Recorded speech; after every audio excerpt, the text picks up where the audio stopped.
my lovelies! ¿Qué tal? Today we are going to be having a look at 10 things I wish I knew before I moved to England. Are you ready? Venga, vamos!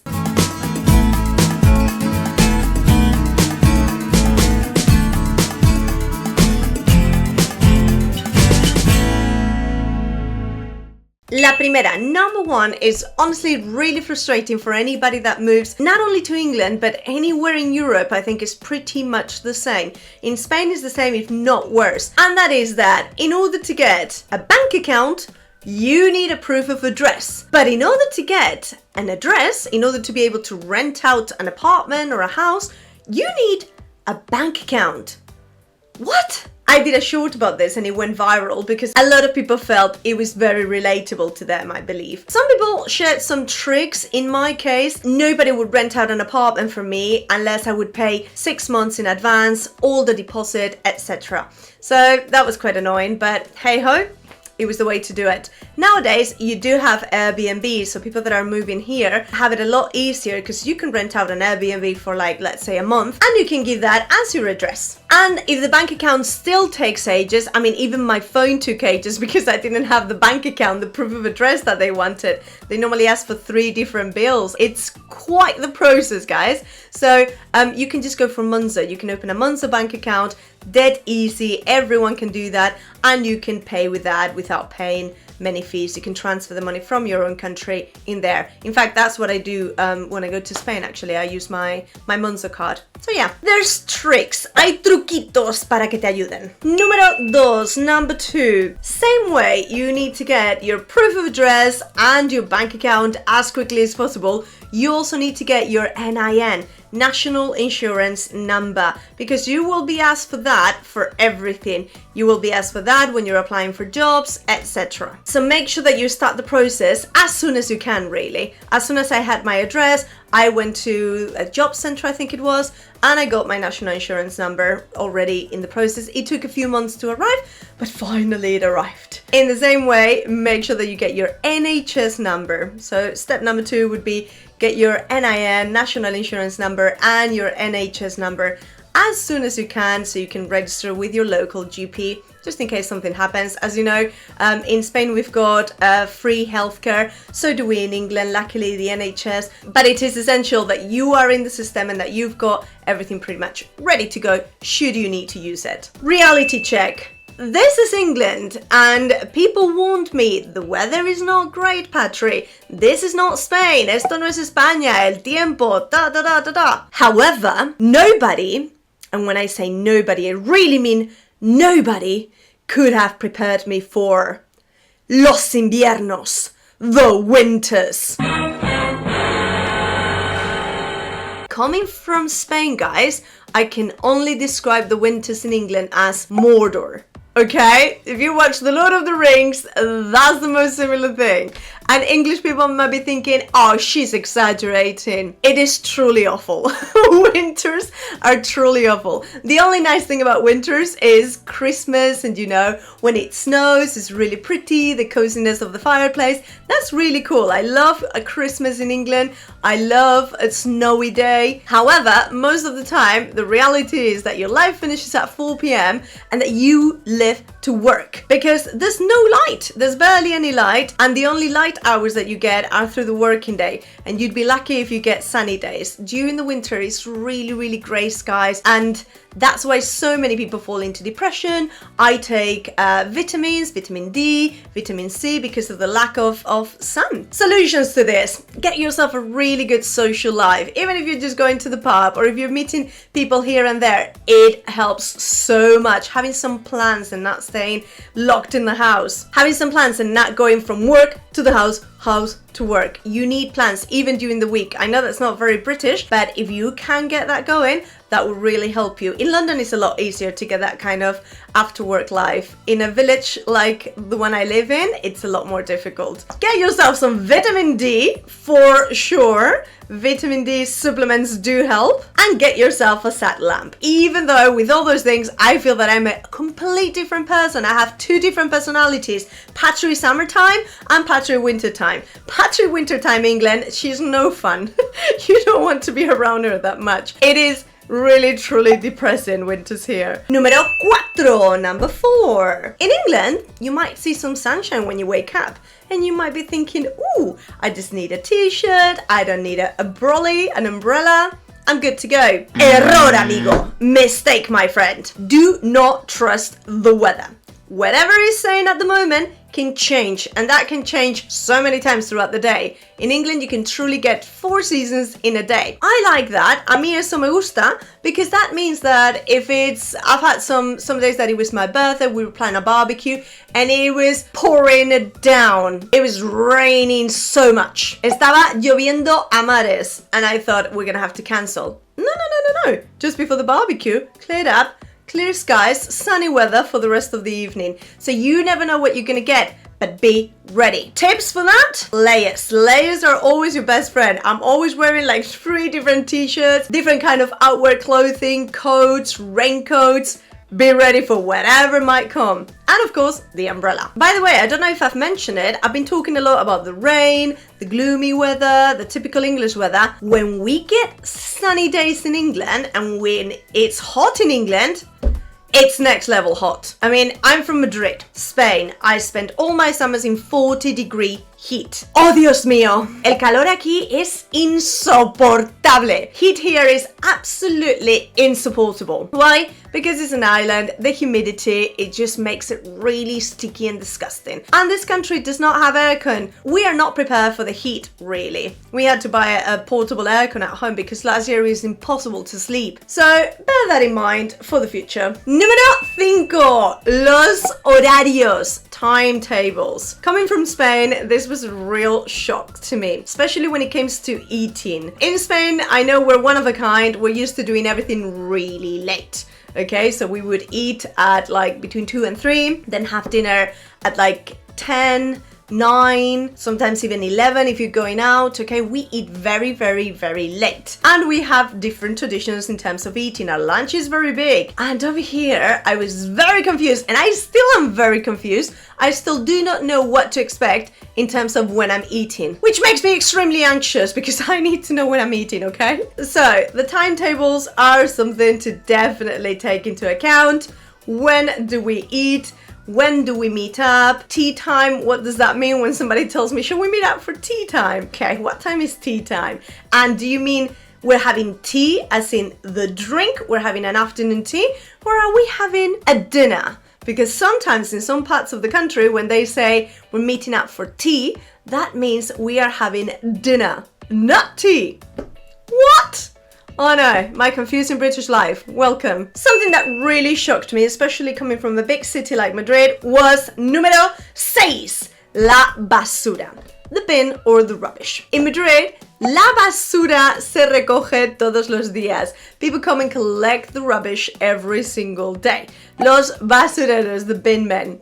Over here, we have un cubo de basura, cada uno. One bin each house. We've got 2 actually, the recycling.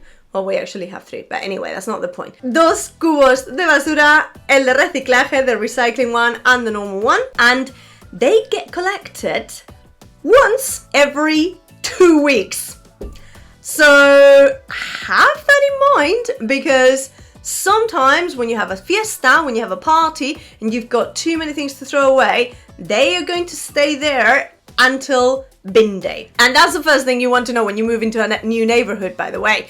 Find out what day is bin day, because you can't miss it. If you miss it, ay, la cagao.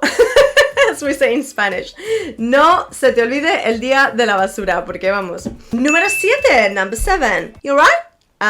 Yes, I'm fine, thank you. And you? I had a really nice weekend. We went to the park. No. No me cuentes tu vida. Don't tell me your life. I was just saying hi. So when people over here say, hi, you alright? That is hi. That just means hello. They don't want to know your life. They don't want to know how you're doing, really. They're just saying hi and being polite. And you should do the same. Fine, you? That's it. That solves the problem. Fine, you? Yeah, you? That's it. Número 8, number 8. London. It's not England. It's really, really, really not England. Is London part of England? Yes. But London is more a country within a country. Salaries are different over there. Life is very different over there than in any other part of the country. Rules over there are different.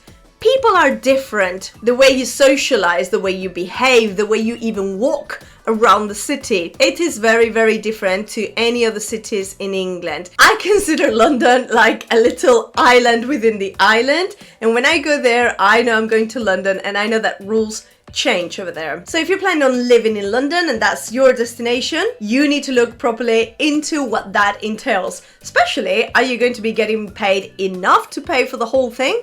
Because London es caro, amigos míos. Muy caro. Let's talk about número 9. Los gastos. Expenses. Los gastos. You would never believe the surprise in my face when I received a letter from the council telling me that I had to pay £1,200 in council tax when I was renting my first apartment. And I had been there for about 6 months. And I was like, wait, what is this? We were both really surprised and we said, oh, surely this is something that goes to the owner. This is something that goes to the landlord, we thought. It's not for us to pay. No.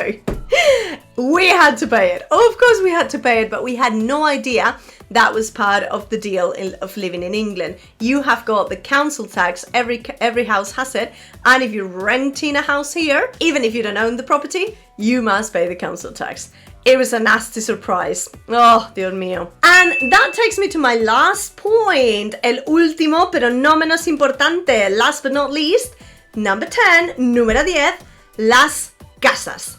Houses. Houses are very different over here. Las casas son muy diferentes aquí en Inglaterra a España. At least to the ones I'm used to in Spain. Starting with the plugs. Los interruptores. I don't know how long for I was charging my phone, or I was thinking I was charging my phone the first time I arrived here. But no, I hadn't turned the switch on. There's a switch in every plug and you need to turn it on. Health and safety at its best, right? We don't have that in Spain. In Spain, we just have the hole, the actual plug, without any interruptor, without any switch. So whenever you plug something in, it's already on. Over here, for safety reasons, they have the switch, so you do need to switch it all the time. Never forgot after that. I still, to this day, can't comprehend why we still do it this way. I know this comes from, olden times when the plugs used to work that way because of the deposits of the water where they used to be in the houses and da. But nowadays, I don't see any reason why some new houses are still doing this like this. And that is the taps. Los grifos, señores. Grifos. Why do I have a tap for cold water? And by cold, I mean absolutely freezing cold. And why do I have a tap for hot water? And by hot, I don't mean hot. I mean absolutely scorching, boiling hot. ¿Qué está pasando? What's going on? Literally, I have to mix the water in the sink so I can put something that's more or less the right temperature on my face without scorching it or freezing to death. And when I wash my hands, I look something like I'm moving like that all the time. ¿Es necesario? Is this really necessary? Come on, can we change that? Las moquetas, the carpets. And by that, I don't mean the rugs that you can move around. No, carpets. They have carpets everywhere. And coming from Spain, we don't. We don't have carpets anywhere really.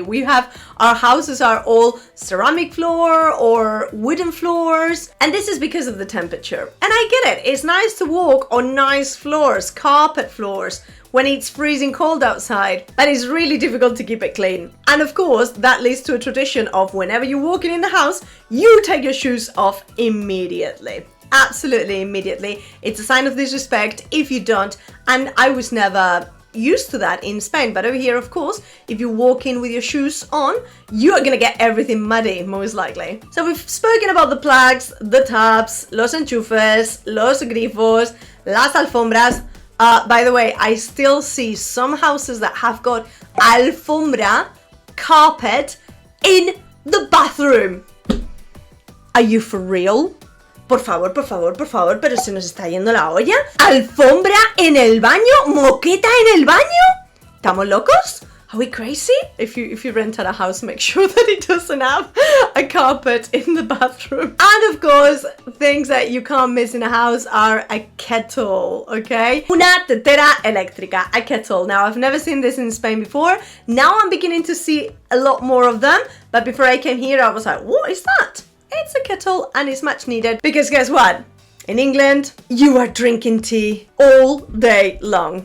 I'm a rebel, I don't drink it, I hate it, no me gusta nada. But over here, nobody else refuses a good cuppa. And I forgot to mention, this is what England looks like in the mornings from 5 a.m. in the summer. Have a look.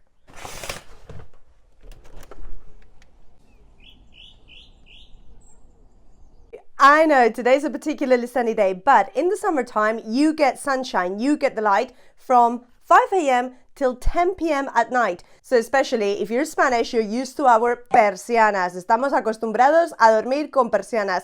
And the blackout blinds, guys, are not gonna cut it for you. So if you're Spanish like me and you like to sleep in darkness, proper darkness, get yourself one of these. And those are 10 of the most important things I wish I knew before coming here and would have made my adjustment a lot easier. I hope you've enjoyed that. If you have, don't forget to like. And if you haven't subscribed yet, what are you waiting for? Suscríbete for more on my confusing British life. Adios!